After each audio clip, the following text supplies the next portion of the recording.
وصفتنا اليوم دنجرس خطيرة. ازيكم عاملين ايه؟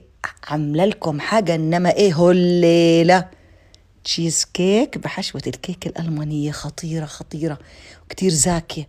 حتى لما أكلتها يا حلاوة.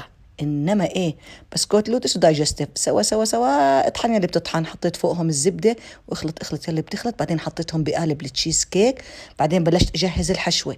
حمصت طبعا، هلا الحشوة انتبهوا، حمصت الجوز الهند على الغاز، وبعدين جبت طنجرة حطيت الزبدة، فوقها السكر، فوقها صفار البيض، وخلطتهم مع سوا. بس تقل المزيج، طبعا الحليب والحليب المبخر، بس تقل المزيج حطيت فوقهم جوز الهند وجوز عين الجمل. هلا حشوة تشيز كيك، حطيت الجبنة الكريمية والجبنة سوري والسكر والزبادي والطحين والبيض والنشا.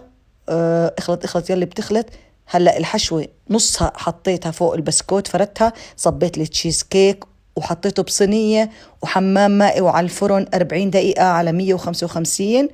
بس تاني يوم بردت، حطيتها بالثلاجة لتاني يوم.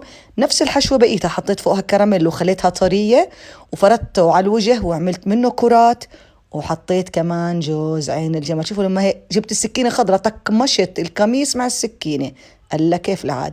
وفردت الهاي، حطيت شوفوا كيف الجوز وكرات.